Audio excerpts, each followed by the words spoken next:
Hola, ¿cómo estás? Soy José Coscuñola y te doy la bienvenida a un nuevo episodio de Líderes de Acero, el podcast para los que respiran estructura metálica. Como en todos los episodios, te voy a pedir que ojalá te suscribas y que actives las notificaciones para que no te pierdas ningún episodio. Y verás también el formulario en que nos puedes dejar los datos y ahí te enviaremos resúmenes y vamos a hacer algo bien especial. Queremos anunciar entre aquellos que tengamos en la comunidad, con un poquito de antelación, quién va a ser el siguiente invitado, de manera que no tenga yo el monopolio de las preguntas, sino que seleccionamos preguntas también de entre toda la comunidad, aquellas que nos adelantéis. Así que, por favor, como te decía, activa las notificaciones, suscríbete y si nos puedes dejar los datos, podrás participar también en las preguntas que trasladaremos a los futuros líderes. Y hoy tenemos un episodio muy especial, tenemos un gran episodio. Nos vamos a trasladar a Córdoba, pero a Córdoba, Argentina. Y el título del episodio de hoy podría ser de empleado a propietario o de empleado a líder de acero. Y vamos a conversar con Martín Ludueña, al que vamos a dar paso sin más dilación. Martín, ¿cómo estás? Gusto en saludarte. ¿Cómo estás, José? Bueno, muchas gracias por la invitación. Te cuento que yo veía líderes en acero y siempre me imaginaba que podía responder y bueno, hoy me encuentro aquí, así que espero Ah, estar qué a la bueno. altura. Bueno, pues mira, te agradezco las dos cosas. Te agradezco la amabilidad cuando te llamé, la disponibilidad. Siempre has sido muy amable con nosotros, pero una vez más te lo agradezco. Y si además ya seguías los episodios, también te lo agradezco doblemente. Y tengo que confesar que me parece un episodio fantástico y que estoy seguro que van a salir lecciones súper bonitas para todos los que nos ven o nos escuchan. Pues Martín, sabes que siempre iniciamos hablando de los orígenes de la empresa, pero si me permites vamos a cambiar el orden. Hoy me gustaría que conociéramos primero al líder, ya que vamos a hacer ese paso ¿Está bien? que decimos de empleado a propietario, así que me Bien. gustaría que nuestra audiencia conociera a Martín. Así que, ¿qué me dices de tu andadura? Bueno, yo lo que te puedo contar es que yo soy oriundo de la ciudad de Río Tercero, Córdoba. Estamos en el interior del interior. Estudié en una escuela técnica, mecánico electricista, y con un compañero decidimos ir a estudiar ingeniería industrial a la Universidad Tecnológica Nacional de Córdoba. Nos recibimos con mi compañero en el año 2002, en plena crisis económica argentina. Fue una de las peores crisis que tuvimos, y toda la ilusión que teníamos de comenzar a trabajar, a hacer proyectos y hacer cosas, se vio de alguna manera entorpecida porque nos costó un poco conseguir trabajo. En ese tiempo estaba muy duro. Okay. Yo soñaba en esa época con trabajar para una gran empresa y viajar por el mundo. En ese principio era mi sueño. Y mi compañero era un poco más emprendedor que yo. Así que bueno, la vida nos separó, cada uno fue a trabajar a distintos rubros. Mi compañero fue a parar a una empresa que hacía estructuras metálicas en nuestra ciudad. Y yo pasé por una constructora, estuve encargado del parque industrial de Río Tercero, en el cual hoy estamos emplazados. Okay. Así que, bueno, todo sirve en la vida. Una vez que en una ocasión mi compañero empezó a tomar como mucha carga laboral en la empresa, de estructuras metálicas, y se vio de alguna manera desbordado, y fue por esa razón que me invita a participar y a acompañarlo en los proyectos que estaban haciendo. Una empresa que estaba creciendo mucho, con proyectos importantes. Y bueno, fue así que ingreso a la empresa Inval, que es de nuestra localidad, y es una empresa muy grande, es conocida. Y en ese momento yo la verdad que no conocía nada ni de estructuras metálicas y bastante poco de acero. Nos habían preparado mucho en Córdoba. La ingeniería industrial, o en Argentina, es muy generalista, y nos habían preparado mucho más para la industria autopartista, que es un poco el motor de la provincia.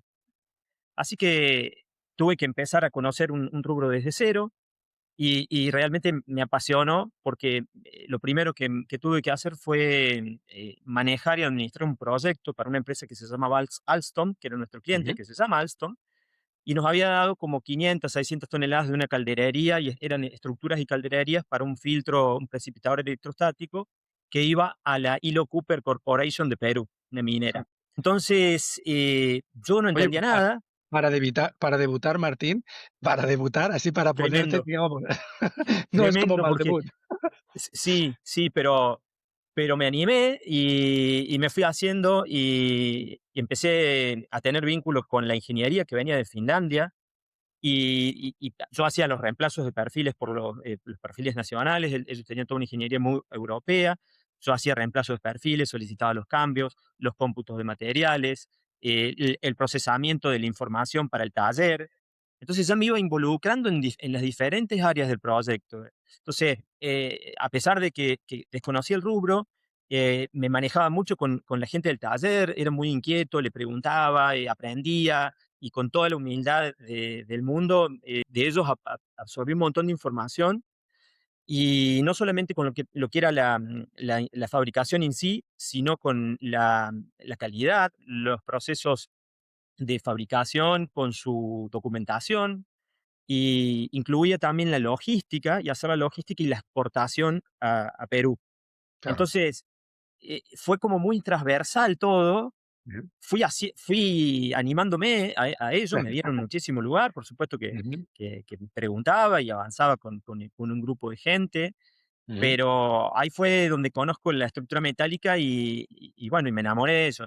Después seguimos haciendo este tipo de proyectos para otras empresas en Chile, en Argentina mismo. Y bueno, fue así como, fuimos creciendo, fui ganando terreno dentro de la compañía porque se había retirado algunos ingenieros mayores, entonces como que veníamos nosotros con un ímpetu nuevo y de alguna manera yo al menos no tuve la sensación de que me frenaran en nada y el dueño nos abría la puerta y nos permitía traerle nuevos proyectos, contarle de la tecnología que existía en otros lados, porque nosotros investigábamos y nos movíamos mucho. Y en todo ese camino hicimos muchas conexiones con empresas grandes, con terceros, con proveedores, con activadores, con inspectores. Fueron 4 o 5 años en los que nosotros no dejábamos de hablar de estructura metálica. Ok, Y siento que de alguna manera nosotros lo empujábamos al dueño a ok. que vaya por más y él también nos empujaba a nosotros. Así que bueno, valoro muchísimo, muchísimo eso. Muy Un bien, día, aprovecho para saludar a los señores de Inval, a los compañeros de Inval, que son muy queridos clientes nuestros de muchos años, ya que me comentas de la empresa, permíteme que les salude. por Y de ahí, supuesto, yo Martín, también. de ahí tú creces en Inval y Sí, llega un momento, entiendo, que dices, voy a hacer algo más. ¿O voy a cómo, hacer algo cómo se da más. este paso? En realidad el emprendedor siempre fue mi compañero, el que fue el iniciante, Hernán Farrando, mi compañero y mi colega también de estudios. Y él me propuso que nos vayamos a hacer nuestro camino propio. Él ya había tenido un intento, había salido, había hecho algo con el tío, algo como muy insípido, pero se dio cuenta que, bueno, necesitaba una cuestión más técnica, que conozca más el proyecto. Entonces, no tardamos nada desde que tomamos esa decisión o de que él me planteó, no tardamos nada en irnos, no vacilamos en irnos. Obviamente, los dos recién estábamos casados y no teníamos niños, pero decidimos emprender ese camino solos, a pesar de que no teníamos respaldo económico. No teníamos un fondo, ni nuestro padre nos iba a dar dinero, ni teníamos que empezar de cero, cero, cero. Entonces, eso nos alentaba mucho. Oye, si Así me fue como permites, que, si sí, me permites, te querría hacer algunas, porque me parece que entramos en un punto muy definitivo del episodio. Así ya entramos, antes con de, todo. de que nos expliques qué es Promedva a día de hoy y el Sí, grandísimo sí, trabajo que habéis hecho, creo que entras en un punto súper central. En muchos episodios tenemos segundas generaciones, grandes empresas, sagas súper exitosas, pero tú dices, mira, yo aprendo en la primera empresa, tomo responsabilidad, 5 años, me dejan crecer, aprendo y de pronto con mi socio empiezo, pero empiezo sin espalda sin financiera. nada. Y eso creo que puede ser algo en que, si me permites, me gustaría saber Sí. cómo es ese inicio Mm, con proveedores, porque cuéntame un poquito, si te puedes claro, extender en esa justamente. parte. Empezamos en el living de mi casa con dos Ujú, computadoras ujú. y nosotros como que teníamos en la cabeza eh, mucho y no teníamos cómo convencer a nuestros clientes de todo lo que teníamos en la cabeza. De hecho, habíamos hablado con muchas personas que nos conocían y nos decían que nos iban a ir bien, muy bien, que nos iban a dar trabajo, que iban a confiar en nosotros, que éramos muy profesionales, buenas personas. Pero la realidad es que no es tan simple, porque no teníamos cómo solucionar, herramientas para solucionar problemas o obras de mayor envergadura. Entonces, ¿qué empezamos a hacer? Empezamos a hacer trabajos pequeños. En ese momento veíamos como una beta importante la fabricación de la steel grating, de rejillas, porque había pocos proveedores, no daban abasto. Entonces empezamos fabricando rejillas de tipo grating como un elemento menor, digamos, de menor escala. Empezamos a ofrecerla, tuvimos empresas que se vieron interesadas, no solamente en eso, sino que nos empezaron a pedir placas bases, anclajes, insertos, de empezar a fabricar steel grating, empezamos a fabricar, nos pidieron, bueno, ya que hacen el grating, ya que van a hacer los peldaños, hagan la escalera, y ya que está, hagan la plataforma, y fue de esa manera en que en un momento estábamos haciendo estructuras metálicas de un porte mayor. El problema que se daba es que nosotros no teníamos la posibilidad de comprar el acero en volúmenes mayores. Porque no, y no teníamos plazo, no nos daban plazo porque no teníamos trayectoria bancaria, no teníamos respaldo económico. Entonces, teníamos que lidiar entre nuestro cliente para que confíe en nosotros y nuestro proveedor también para que confíe en nosotros. Así que esa fue una de las primeras barreras importantes que nos encontramos. Yo siempre digo que la estructura metálica es como bastante simple para hacerla, de alguna manera artesanal, obviamente, tiene una barrera de entrada, digamos, bastante baja, con una máquina de soldar, alguna moladora, si se quiere un taladro, algo se puede hacer. Entonces, empezamos tercerizando y empezamos a pensar que nuestros proveedores tenían que acompañarnos en esa situación para poder ser competitivos en obras de mayor escala. Así Claro. fue que vino una gente de la empresa Sidersa en un momento, si bien nos conocía, nos tomamos un café en un bar porque no teníamos ni a dónde sentarnos, digamos, y me acuerdo que el comercial en esa época nos dijo que se iba a jugar por nosotros y iba a hablar con su jefe para que nos dieran un crédito. Él dijo que le iba a decir como una mentira, que nosotros ya estábamos y qué sé yo, digamos. No sé qué le habrá terminado diciendo, pero lo concreto es que nos dieron la posibilidad de Ujú. comprarle $30.000 de materiales con plazo a 30 días. Entonces, ya era distinto. Ya tener plazo de pago era distinto, porque tampoco nuestros clientes nos otorgaban dinero porque nosotros no podíamos respaldarlo con una póliza. La póliza para respaldarla tendríamos que tener balances, trayectoria bancaria y cierta carpeta comercial que no contábamos. Entonces fue esa la situación en la que tuvimos que hablar con nuestros proveedores y siempre nos encontramos en el camino gente que confió en nuestro proyecto. Porque también nosotros lo vendíamos mucho, decíamos que íbamos a hacer esto, mostrábamos maquetas, le habíamos contado que habíamos viajado, que habíamos estado en muchas empresas y le contábamos que nosotros sabíamos el corazón de esto. Entonces, yo no sé si nos creyeron o no, pero vieron en nosotros buena gente y que apostaron para que nosotros podamos crecer. Así que yo pienso que la confianza no es únicamente en la dirección de nosotros al cliente, sino valoro mucho también la confianza que depositaron nuestros proveedores a lo largo No. de nuestra carrera. Tremendo, tremendo el dato que das, porque muchas veces lo olvidamos, pero tú dices, sin póliza, es que sin póliza no hay nada. Nada, Entonces, un poco la idea de vender la confianza en las 2 direcciones, claro, captar proyectos, pero claro, también captar a los proveedores, ¿no? claro. Me parece muy singular y muy Bueno, importante. ¿Y qué enseñanza para alguien que estuviera en ese punto? ¿Qué enseñanza? O sea, ¿qué le sí, dirías? Ahondamos un poquito más, si te sí, parece. sí, sí, ¿Qué sí, le sí, dirías sí, a ese líder de acero en ciernes que empieza con su instalación, que aparte de esa pasión que vosotros os sí. salía la pasión por los ojos de que queríais trabajar la estructura, qué consejos le darías a ese líder, para conseguir la confianza de los proveedores? Bueno, en principio, hay algo que me olvidé de contarte, digamos, que también estaba con nosotros trabajando el tío de mi amigo, Gustavo, que era nuestro socio, éramos los tres socios, y Gustavo tenía conocimientos comerciales, conocimientos de administración, él tenía mucho vínculo con bancos, su señora era contadora. Entonces, ellos hicieron un camino que fue mucho más lento, pero yo lo valoro mucho, en donde fuimos armando una carpeta bancaria, trabajamos ordenada y prolijamente con todo lo que es administrativo, para que luego puedas hacer la presentación ante el banco de tus trayectorias. Entonces, que vos puedas hacer balances, que puedas hacer, que tengas todo un legajo comercial y financiero, que no tengas cheques rechazados. Entonces, esa parte yo le recomendaría a cualquiera. Nosotros, imagínate, nosotros veníamos del palo de la ingeniería, de la fabricación, y pensamos que eso era todo. Y como que Ujú. la administración no la despreciamos, pero quizás Sí, fuimos un pero poco soberbios en ese sentido de no valorarla.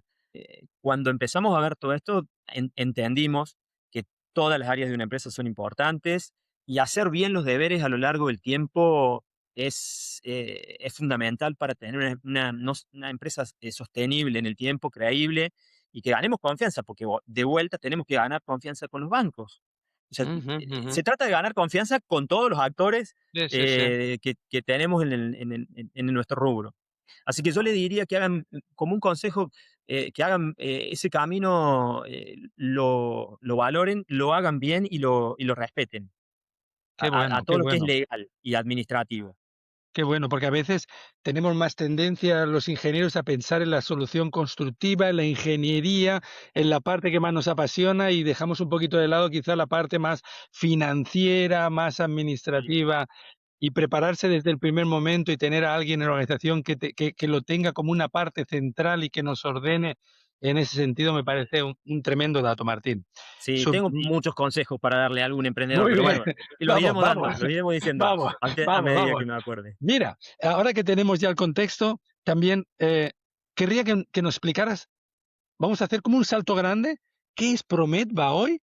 Y luego podemos ver cómo se ha llegado hasta ahí, porque hemos visto el salto que haces. ¿Cómo explicas cómo es tu empresa en este minuto? Bueno, Prometba es una empresa bien compacta y Ujú. tenemos un valor importante que nuestra empresa y nuestras cabezas y nuestra gente y nuestro equipo tiene que ser flexible. Ok, Eh, hemos, a lo largo del tiempo, hemos trabajado con muchísimas empresas de distintos rubros. No nos hemos encasillado en un sector, porque estuvimos golpeando puertas por, por todos lados para llegar a lo que ser hoy. Eh, previamente, tengo que hacerte un comentario que en uno de esos proyectos que nosotros trabajamos y íbamos para todas las empresas golpeando puertas, en una central térmica, conocemos un comprador y ese comprador nos pide un pequeño trabajo, luego nos da otro, una estructura, una plataforma, algo más grande, y un día nos cita y nos plantea de que él quería vincularse a la empresa.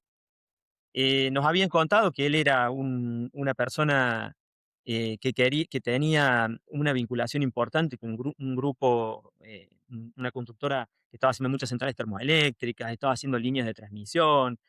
Entonces, en ese momento incorporamos a este comprador a ah, la muy bien. sociedad y es hoy mi actual socio, que es José Luis Machado. Entonces, ahí empezamos también un camino desde lo comercial, porque nosotros quizás hasta ahí íbamos golpeando muchas puertas y nosotros sabíamos, le hablamos de la ingeniería, del modelado, de la calidad, de los procedimientos, le hablamos de ensayo, le hablamos de todas esas cosas, algunos nos entendían, otros no tanto, porque nosotros vendíamos algo más intangible que tangible, o sea, hasta ahí era como que sabíamos demasiadas cosas y es como que tuviéramos una cabeza muy grande y un cuerpo pequeño, pero no teníamos un taller, no teníamos nada. Entonces, la Municipalidad de Río Tercero, gracias a esa promoción nuestra, de autopromoción nuestra, nos otorga un terreno de 2.500 metros cuadrados, nos dona ese terreno. Seguíamos sin plata, seguíamos invirtiendo en pequeñas máquinas. Entonces, en ese lote, cuando se incorpora José Luis Machado, eh, podemos hacer una pequeña nave. De esa manera, ya contábamos con una nave, le pusimos un puente grúa, y ya empezábamos a hacer tangible el sueño que teníamos. Entonces, a partir de ahí empezamos a movernos en un montón de empresas. Tal es así que hoy fabricamos, o a lo largo de nuestro tiempo, de nuestra historia, de nuestro background, hemos fabricado naves industriales, edificios de multinivel, trabajos en calderería, plataformas, escaleras, torres, bielas, puentes, trabajos para sectores privados, sectores públicos. Trabajamos en cementeras, sector alimenticio, en minería, en gas and oil. Hemos hecho casas metálicas, digamos, cocheras para camiones, para grandes playas, torres de iluminación. Y la verdad que la estructura metálica es tan noble y nos permite trabajar en un rubro tan amplio. Y bueno, de esa manera se fue dando trabajar en sectores tan diversos, con productos tan diversos o proyectos tan diversos, y por eso también la importancia de tener una fabricación flexible y ser rápidos y ejecutivos a la hora de acompañar a nuestros clientes en esa variedad que te cuento, algunos proyectos, por decirte. Oye, te quería preguntar varias cosas al hilo de lo que estás comentando. Veo que primero empezáis los 2 fundadores, luego incorporáis a alguien, el tío del socio, ¿verdad? Que Sí, era sí, la persona sí, de sí, sí, finanzas, empezamos juntos. y luego viene una figura también clave, que es la del conseguidor, la del Sí, vendedor, ¿cierto? O sí, sea, que ahí sí, podríamos también extrapolar qué puede, o sea, pensando en las lecciones, esas lecciones aprendidas que os han conducido al éxito, es un poco esos perfiles que claro, que se complementan también, sí, como quién va a sí, hacer la sí, sí, estructura, quién la va a sí, vender, quién va a ordenar los números. No es una estructura exacto. grande, pero de perfiles muy profesionales que se complementan. Así fue porque, bueno, luego Hernán, mi amigo y mi compañero, decide otro camino, y Okey. José, que recién se había incorporado hace poco, él no venía de la estructura metálica, él venía de trabajar en una constructora, era comprador, pero de alguna manera él fue un turbo para nosotros y aceleró un montón de... Nosotros queríamos que Promedva esté ubicado en un montón de lugares y creo que él fue el turbo para que Promedva, la palabra Promedva, o cotizando Promedva, o molestando Promedva, o haciendo algo, estuviera en un montón de sectores, en un montón de lugares, a los que nosotros nos hubiéramos costado acceder. Así que ese vendedor, que es hoy en día, él pasó de comprador a vendedor, Sí. además de ser el tipo más optimista que conozco, Ah, muy bien. no tiene reparos en buscar. No tiene reparos en buscar. Él dice que es mejor pedir perdón que pedir permiso.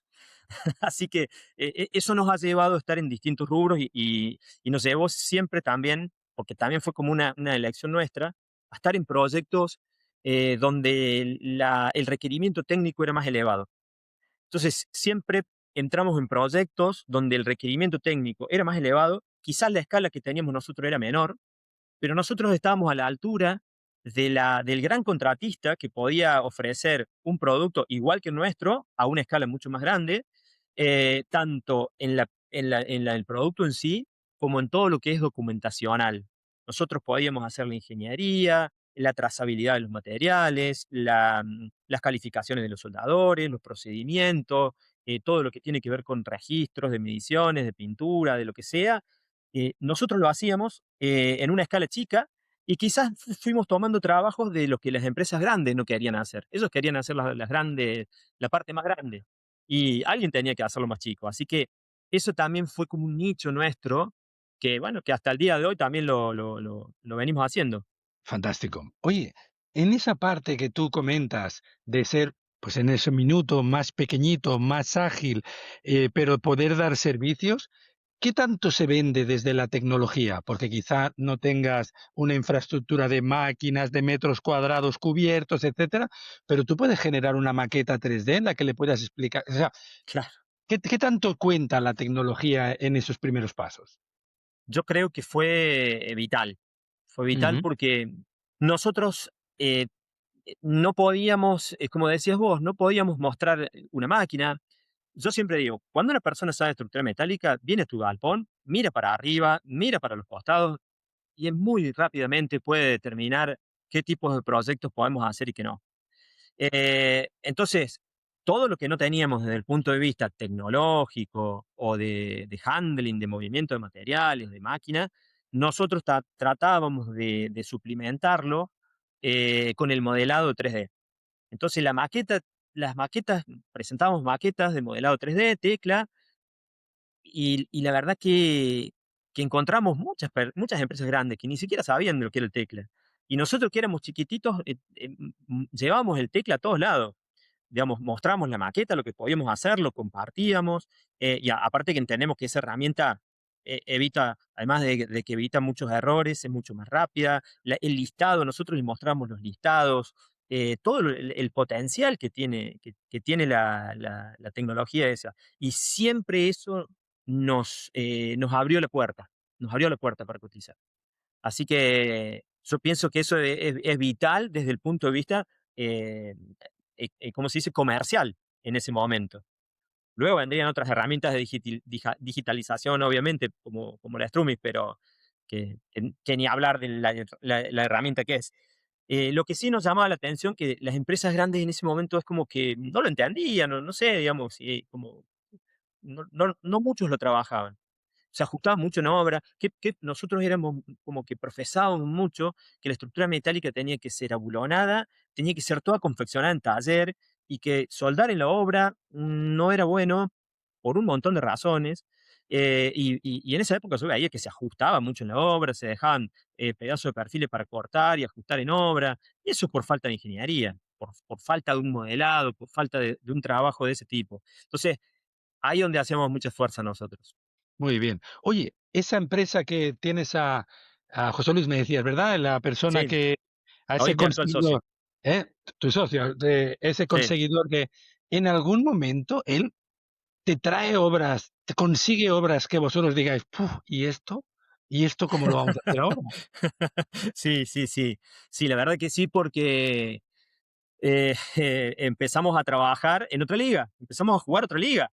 Ujú, Y hay veces que podés estar preparado desde lo intelectual para trabajar en esa liga, pero tenés que estar preparado desde todas las áreas.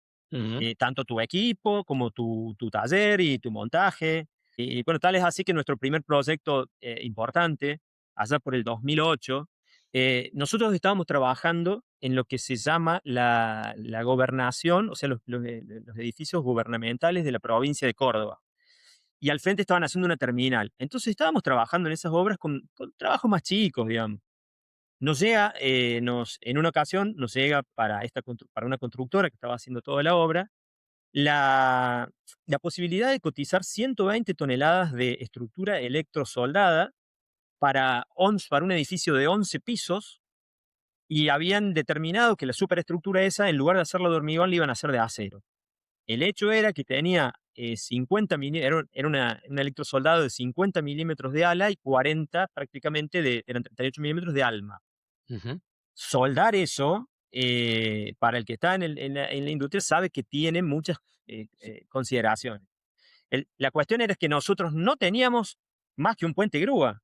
Entonces, cuando nos adjudican ese proyecto, que eran 120 toneladas, además teníamos que montar ciertas partes, nos adjudican ese proyecto, nos encontramos que la verdad es que no lo festejamos. Fue la obra más grande que habíamos hecho hasta el momento, y salimos con muchas dudas.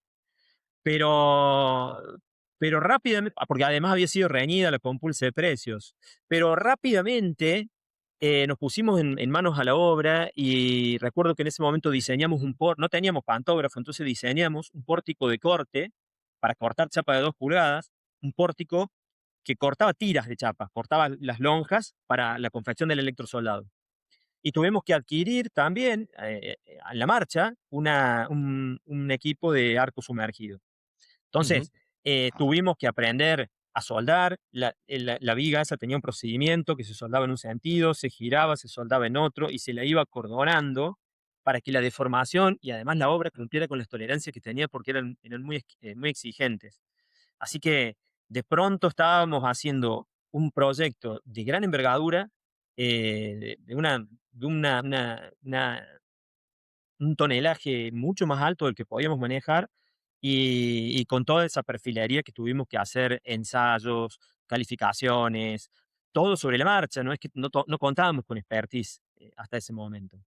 Además era una obra política, y bueno, como toda obra política, la quieren inaugurar, entonces el apuro con los tiempos, el apremio con los tiempos. Así que bueno, fue realmente una experiencia inolvidable para nosotros, pero lo pudimos hacer. Y bueno, y eso también te llena, además de llenarte de orgullo, te da seguridad. Nos ha brindado seguridad para el desafío que venga. Claro que sí, no, tienes toda la razón. Y en esa andadura que nos está explicando, ya incorporas algo sumergido, ya tienes obras de 120 toneladas, ¿cuáles son los siguientes pasos en el gran crecimiento que habéis tenido? ¿Alguna obra que digas que algún punto de inflexión que me puedas comentar? Sí, sí, por supuesto que no son todas batallas ganadas, ni han sido todas las cosas tan fáciles, pero tengo algunos puntos de inflexión que recuerdo. En una ocasión vino ¿cómo se dice? Un inspector de Techín. Logramos hacer que venga un inspector de Techín a evaluarnos. Y él, la verdad que se jugó también con nosotros, nos vio que teníamos la pasta para hacerlo y nos ayudó mucho, nos hizo entrar en Techin. Y Techin sería también un disparador para muchos otros trabajos. Así que lo recuerdo como hito para poder acceder a obras de otro nivel. Tal es así que también accedimos acá en Río Tercero, a 50 kilómetros, tenemos una central nuclear que en el año 2014, 2015 terminó su vida útil. Entonces se decidió extenderla, habían hecho todo un proyecto para extenderla por 20 años más a la vida útil.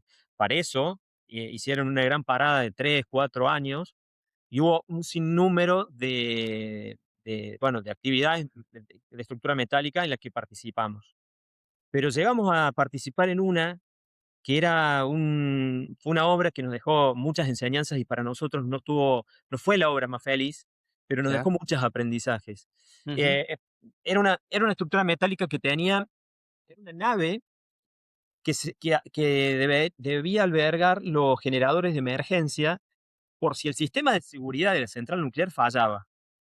Resulta que esta nave había fallado esta misma nave en la central atómica de la central nuclear de Fukushima, había fallado, había tenido un problema, y la comunidad nuclear estudia todos esos problemas, y ese edificio es el que a nosotros nos adjudican para fabricar.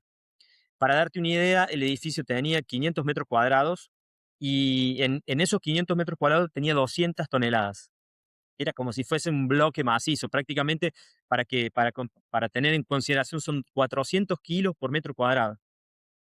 Nosotros lo vimos como una obra más, pensamos que era un galpón más y bueno, empezamos rápidamente como a hacerlo, porque además veníamos de un momento muy de poco trabajo, y en el camino nos fuimos encontrando con dificultades que no fueron o la que nos dejaron muchas enseñanzas y muchas marcas. Nosotros le fabricamos al contratista civil, el contratista civil se le entregaba la obra a una empresa que hacía una parte mucho más grande y ellos a la central nuclear de Embalse. Era un sinnúmero de actores, no fue bien orquestada. Aparecía gente que una vez que ya habíamos avanzado en el proyecto nos pedía cosas, no sé, digamos que no podíamos cumplirla porque ya había pasado el momento, no podíamos demostrársela. Tuvimos muchos retrabajos. Desde lo documentacional pidieron cosas que no nos había tocado nunca. Claro. Entonces fue cuando aprendimos, en lugar de quejarnos, y si bien nos habremos quejado en esa época, pero en lugar de eso, dijimos que eso no nos tenía que suceder nunca más. Entonces, toda esa experiencia nos sirvió para el futuro.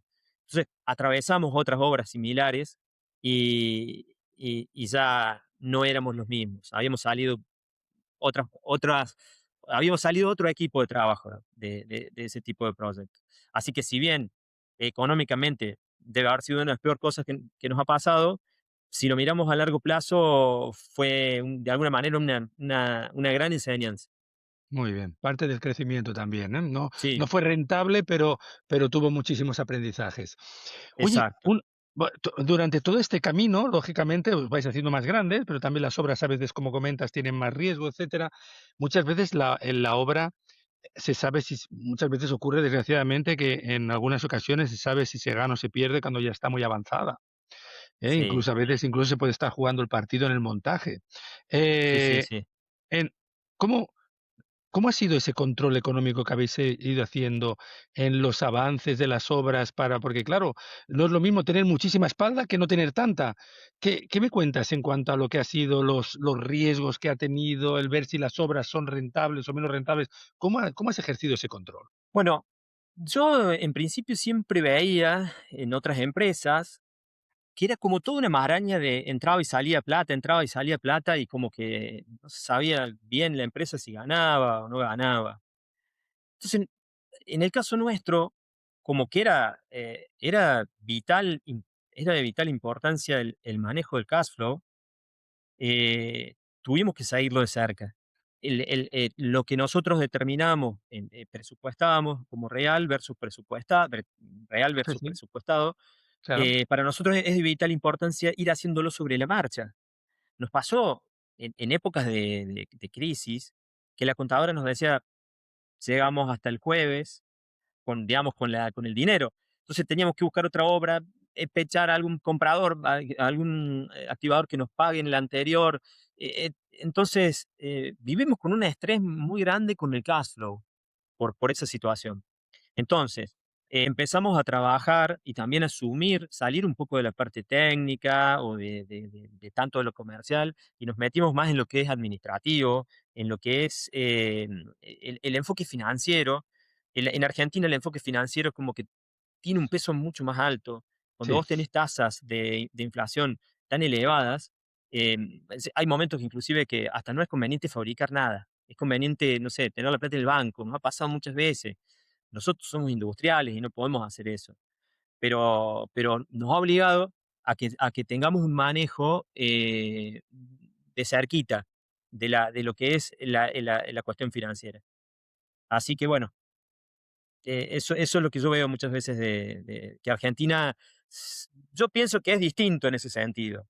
Eh, de los mercados que yo conozco, sí. Has tocado un tema que me gustaría ahondar, porque en el mercado argentino la inflación ha tenido un papel interesantísimo también, porque habéis tenido inflaciones mucho más grandes que en muchos de los territorios desde que nos siguen en el podcast.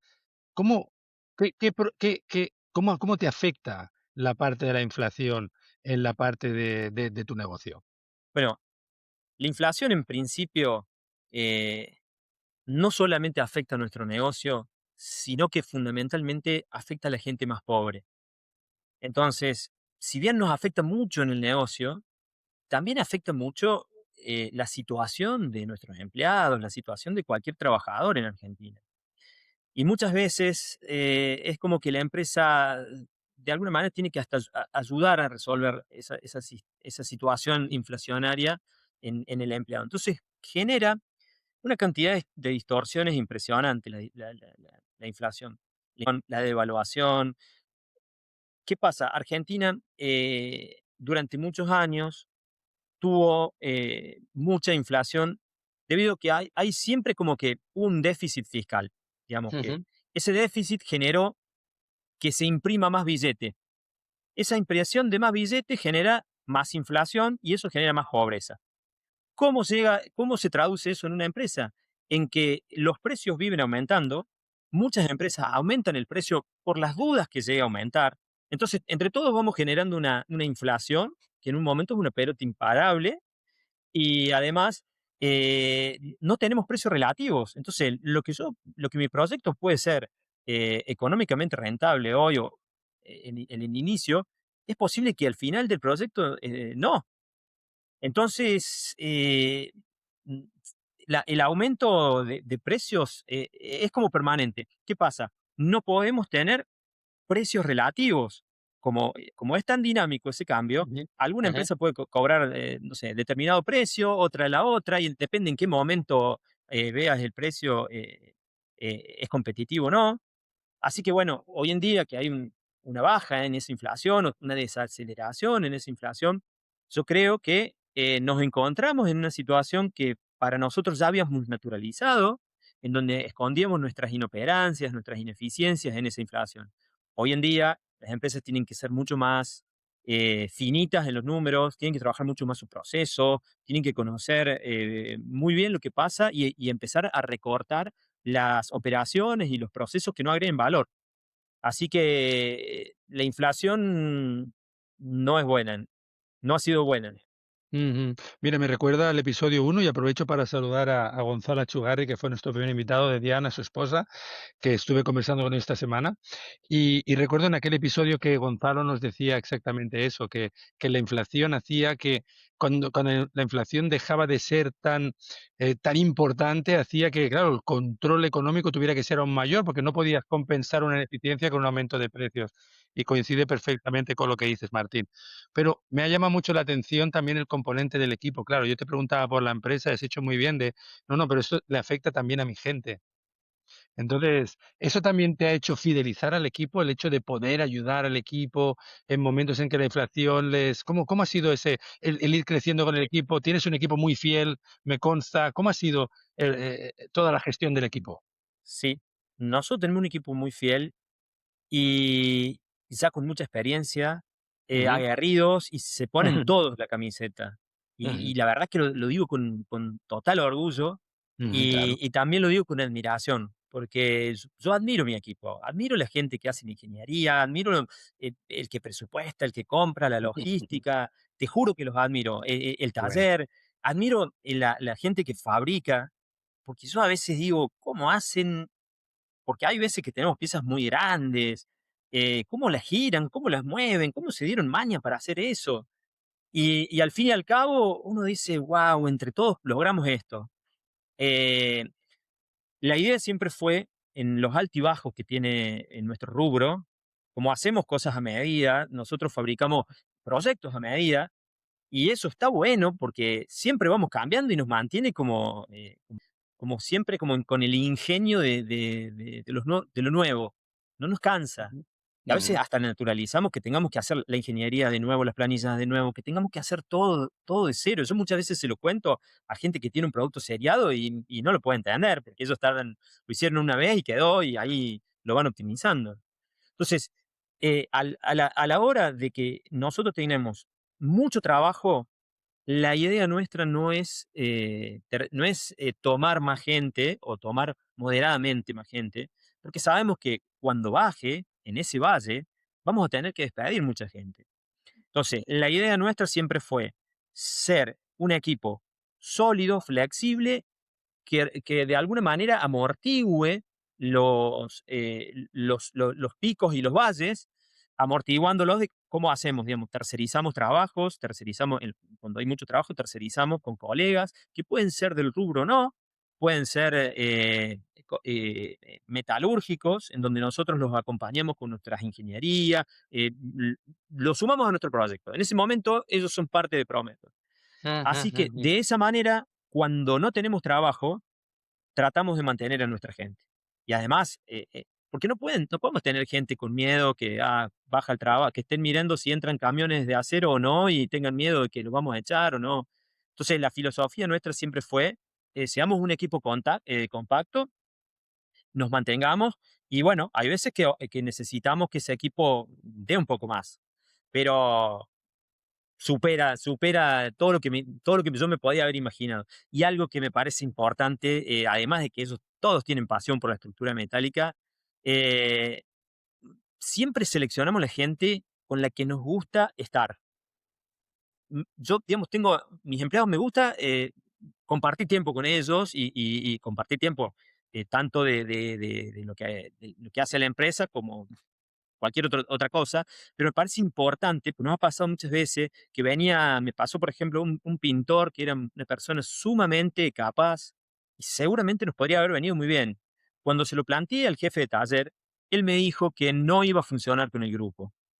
Y esa vez entendí que prefería que la gente que vayamos incorporando eh, encaje bien con el grupo. Así que, aunque tenga menos expertise o que necesite más aprendizaje. Qué Así que bueno. bueno, el equipo, Ah, y siempre hemos tratado de ayudarlo al equipo en lo que podemos, y si necesitan préstamo. La verdad que yo me pongo súper contento si alguien puede acceder a su casa, cambiar el auto. eso para mí es como una satisfacción, como si fuesen mis hijos, digamos, lo veo como una satisfacción personal, porque lo lograron ellos también, lo logramos todos. Sí, sí, sí, no, y es un logro de la empresa, sin duda. Sin duda es algo especial cuando ves progresar a tus compañeros y que consiguen algunos hitos familiares, sin duda, ¿no? Y me gusta también el concepto también que el equipo al estar tan unido, si hay una pieza que no engrana bien, el equipo se da cuenta de Sí, inmediato, y ya sí, te lo pueden comunicar, ¿no? sí, Está súper bien. Oye, estás dejando tremendos datos, pero te quiero pedir más datos de Acero. Voy a adelantar esta sección. Para todos los que están en esta singladura, ¿se te ocurre algo más? Nos estás diciendo el equipo flexible, el poderle ayudar, sí. todo el tema de vender desde la tecnología, el control financiero, el tener especialistas. ¿Qué más les podemos decir, Martín? Bueno, yo básicamente, digamos, un poco lo que recuerdo de nuestra trayectoria y de nuestras experiencias. Y una recomendación, digamos, que yo le diría cuando alguien está trabajando en un rubro nuevo, en la estructura metálica, que aprenda mucho, que trate de absorberle el conocimiento a todas las personas, sobre todo y con mucha humildad, por más profesional que seas, que aprenda del soldador, tienen mucho para enseñar. Ellos tienen mucho para enseñar y para que nosotros podamos tomarlo y luego involucrarlo en lo que es los planos, la ingeniería, los tiempos. Hay que escuchar a la gente. Entonces mi recomendación es que aprendan desde todos los lugares, desde el proyecto, desde el lugar que te toque. Cuando uno se recibe en la facultad, nunca sabe para dónde va a ir disparado su vida, digamos. Bueno, la nuestra vino a la estructura metálica. Entonces, y aquel que esté pensando en algún momento comenzar su camino, yo le diría que lo haga, que a pesar de que el miedo que va a tener, que tiene que tener miedo y es natural que así sea, que no lo paralice y que no le impide hacer el salto. Muchas veces me encuentro con muchos amigos que dicen, no, hasta que yo no gane tanta plata afuera igual que gano acá adentro, no me voy.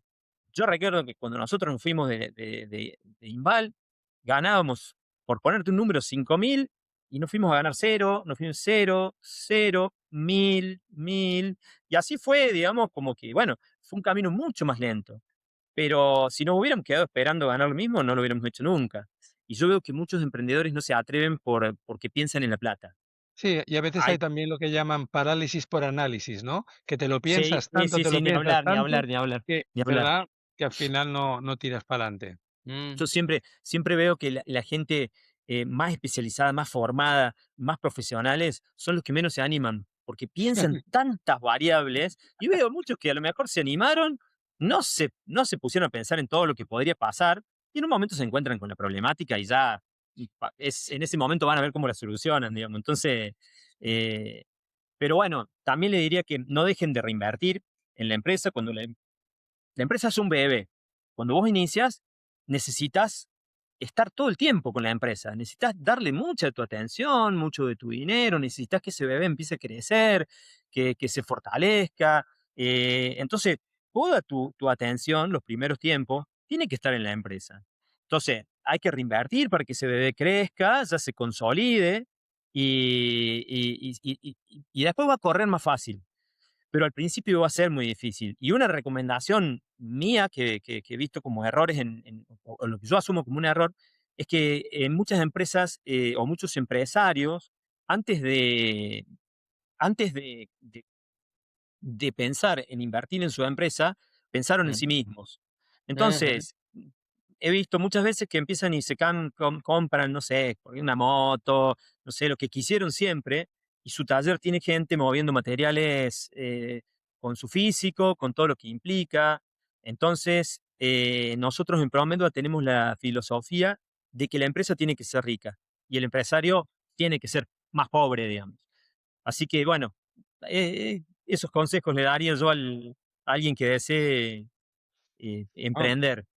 tremendo, tremendo, Martín. Me parece muchísimos datos de muchísimo valor y te lo agradezco en nombre de la gente que nos ve y nos escucha. Oye, y ahora vamos a sacar la bola de cristal y te quiero hacer preguntas de futuro. Habéis hecho un camino muy exitoso Dale. así. Estamos Hacia acostumbrados. dónde va? ¿Hacia dónde va? ¿Cómo ves tu Promet va en, no sé, Sí. 5, 10 años más? ¿Cómo la proyectas ahora?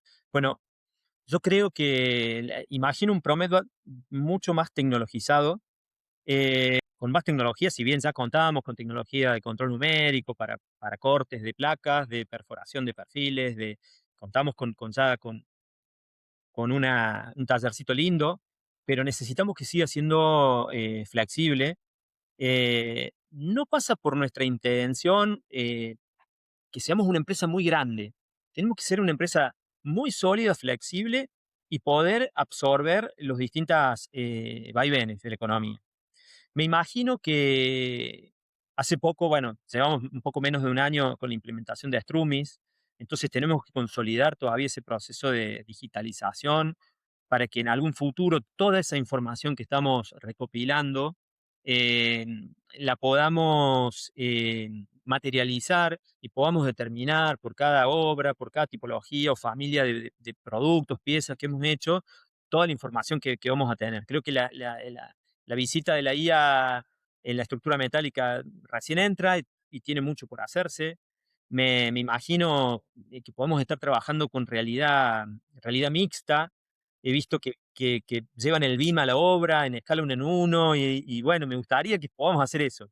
Pero por sobre todo, con este equipo que tenemos hoy, me imagino que vamos a estar trabajando en los proyectos de más relevancia, los proyectos más emblemáticos que hacen al gas and oil, a la minería, que Argentina tiene todavía un desarrollo impresionante de eso.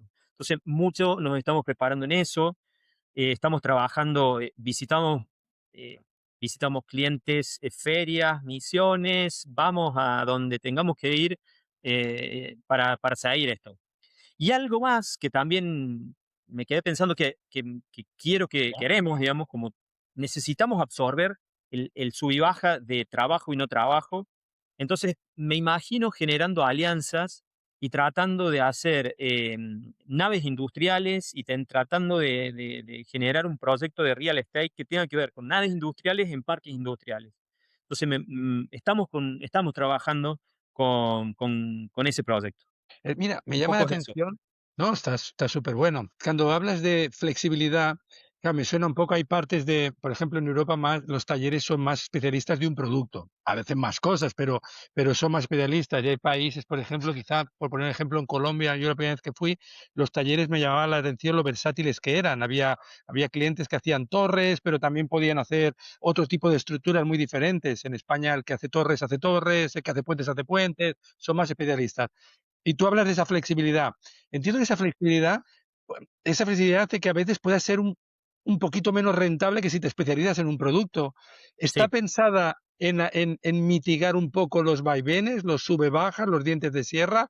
¿Es sí, por eso que piensas tanto en la sí, flexibilidad? sí. Primero porque es lo que se dio, digamos, Ujú, quizá, no sé si lo buscamos, pero se fue dando ujú, y se fue Promed amoldando a ujú. esa situación. Es cierto que las obras se pueden volver menos rentables porque no tenés, no estandarizás tanto ese proceso, pero también es cierto que nosotros podemos trabajar en proyectos de más exigencia, en proyectos más que pueden dar mejor rentabilidad. Podemos hacer esto mismo en proyectos que necesiten otro profesionalismo y que a lo mejor se paga un poco más, como te digo, que puede ser la minería, el petróleo, el sector energético, pero pero bueno, un poco es eso lo que también hay algo en cuanto a la flexibilidad, que imagínate que el mercado de torres en Argentina fuese tan así, cuando el mercado de torres se deprime, voy a empezar a mirar otros mercados, pero empiezo de cero y capaz que tengo toda la tecnología para hacerlo, pero empiezo de cero. Así que creo que, bueno, es un sistema que tiene ventajas y desventajas. No, pero es muy sabio, lo que dices es muy sabio pensando en que siempre nuestra industria tiene muchos dientes de sierra, momentos Sí, diferentes, y además sí. Argentina también es un poquito especial dentro del contexto, también ha tenido muchos vaivenes, entonces Ujú. yo creo que es absolutamente estratégico y comprensible lo que indicas. Oye, entrando en Argentina, porque, el primer episodio, hará como unos 20 episodios en este momento, cuando estábamos con Gonzalo hablábamos de Argentina. Y ahora, ¿cómo ves Argentina? ¿Qué se viene en Argentina? ¿Qué le podemos decir a la gente que nos ve y escucha de tu país? ¿Cómo lo visualizas lo que viene? Yo creo que después de muchos años de vaivenes políticos, económicos, devaluaciones, problemas de siempre se intentó resolver todo con devaluaciones y con inflación y devaluación. La receta fue siempre copiada y siempre falló. Un día apareció un outsider de la política con una motosierra en la mano y dijo que teníamos que terminar con el déficit fiscal y con la inflación. Y eso lo iba a hacer a través del ajuste. Entonces, siempre fue una mala palabra el ajuste. El ajuste era como que los políticos no podían decir eso. ¿Qué pasa? Hoy se está acomodando muchas variables macroeconómicas. Entonces se está haciendo las bases para que la Argentina en el futuro explote. Y va a explotar. Y yo tengo mucha fe, como empresario todos tenemos que tener mucha fe porque si no somos optimistas no nos levantamos de la cama pensando en todo lo que ha pasado. Argentina tiene un futuro brillante en lo que es petróleo, petróleo y gas. Argentina tiene el primer reservorio, el reservorio más grande de gas del mundo. Tenemos gas para 150 años. Es la cuarta reserva de petróleo no convencional, Vaca Muerta. Tenemos lo que es la minería, por darte un ejemplo que la verdad es que todavía no lo puedo entender. Chile exporta 60.000 millones de dólares anuales y Argentina tiene la misma beta, la misma prácticamente lo mismo de nuestro lado, y no exportamos más de 3.000 millones de dólares. Entonces, pues sí, pero podríamos tener un segundo campo, porque el modelo agropecuario, que fue siempre el que tuvo Argentina, podría verse reemplazado o digamos, eh, se va a sumar, digamos, lo que es la minería y lo que es el gas. Entonces, complementado, exactamente. Lo que viene va a ser brillante. Yo pienso que va a ser brillante y nos va a encontrar trabajando en todos esos proyectos de envergadura con estructura metálica. Oye, me veo ya, me pasa en muchos episodios que cuando sale el episodio me arde el WhatsApp diciendo, oye, qué maravilla el invitado, cuántos tips buenos, nos ha dado un montón de energía, qué Bueno, positivo, o sea que ya visualizo esta semana sin duda. Oye, y em, vemos el futuro es esplendoroso, hemos visto el recorrido vuestro. No sé si se fijan los que nos ven, los que lo estén escuchando en este vídeo en Spotify no lo podrán ver, pero las instalaciones de Martín son bien arquitectónicas. De hecho, aparecieron en eArchitect, una revista de arquitectura, aparecían las instalaciones, está en el propio LinkedIn de sí, Martín, sí, están. Háblanos un poquito, porque son instalaciones súper bonitas, son súper arquitectónicas las sí, sí. instalaciones. Bueno, en determinados momentos nosotros dijimos, porque siempre uno tiene que, la máquina, invertir en la máquina, en el puente grúa, en el sistema, pero bueno, un día dijimos, tenemos que invertir en nosotros mismos, en nuestra gente, en nuestro día a día pasamos mucho tiempo. Entonces decidimos hacer unas nuevas oficinas, teníamos unas oficinas muy chicas, una parte en la ciudad, otra parte acá, con un tabique. eh, bueno, mejor, pero fue parte de nuestro pasado. Entonces dijimos, tenemos que hacer algo que esté bueno para nosotros. Sí, pero van a venir los clientes y les va a gustar, pero tiene que ser para nosotros. Entonces, de esa manera fuimos a un estudio de arquitectura y le Okey. planteamos nuestra idea. Inclusive recuerdo que me preguntaron, bueno, ¿qué querés demostrar? Bueno, nosotros queremos demostrar nuestro gen, la estructura metálica, la flexibilidad, bueno. Entonces ellos nos propusieron una estructura metálica eh, con losa semivista, eh, con mucha iluminación, con mucho detalle de nudos. Mostramos, tenemos los maceteros metálicos, los percheros, hasta diseñaron ellos los percheros para que nosotros lo hagamos a medida. Entonces, como que hay un montón de puntos en donde está el acero presente. Y tenemos la escalera helicoidal, que si se ve de atrás, digamos, es como el chiste que me dijo la arquitecta de todo lo que era lineal y recto, pero nos permitió estar cómodos. Y yo no elegí este lugar, porque este lugar no es mi oficina, sino que este Ajá. lugar es una parte de la doble altura. Entonces yo quería mostrarlo realmente, porque estoy súper contento, estamos orgullosos de lo que estamos, y hay mucha presencia metálica, digamos, y valoro la arquitectura, y tengo que decir eso, tengo que reconocer, muchas veces he visto que los ingenieros como que subestiman al arquitecto, y esa puja que no sirve, y yo no, yo lo valoro mucho. Así que lo promuevo y espero que todos promovamos más el uso del acero, porque va a empujar a nuestro sector. Sin duda, sin duda. Oye, Martín, antes de pasar, tú dices que, como sabes, tenemos la última sección que es Pasa la Viga, pero antes, para no olvidarme, porque a veces me olvido y el equipo me lo dice, tú hablabas de alianzas, etcétera, te gustaría hacer Sí. alianzas. Si alguien quiere contactar contigo, ¿cuál es la mejor manera, Martín, de contactar Bueno, contigo? pueden encontrarnos en nuestra página web, prometba.com.ar, y en nuestro LinkedIn, el Ujú, LinkedIn de Prometba también, que ujú, está bastante activo y sí. y seguramente van a dar con nosotros. Muy bien, muy bien. Así que Y bueno, los como, invito a que sea por cualquier cosa, no solamente por un proyecto, sea alguien que tenga una empresa de algún lado y anda por Córdoba algún día y quiere pasar a visitarnos y a vernos, acá estamos. Tenemos puertas abiertas y somos muy, estaríamos honrados de que nos visiten. Mostramos vamos. todo lo que podamos a nuestra empresa. Doy fe de tu hospitalidad, ¿eh? Al principio del episodio decía la amabilidad que siempre con la que siempre nos tratas y te agradezco mucho que lo hagas extensiva a nuestros seguidores. Oye, y como sabes, nuestra desafortunadamente voy a decir última pregunta, última sección es Pasa la Viga, como conoces. Sí.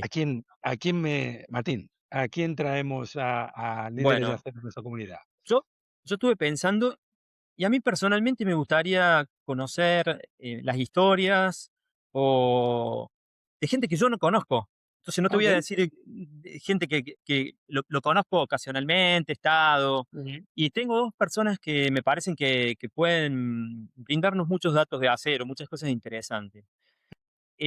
Una de ellas es la empresa Sinter, que es la empresa argentina que para mí son los más grandes, los que hacen los proyectos de mayor envergadura y son, mm, me parece, muy profesionales y tienen mi respeto y mi admiración.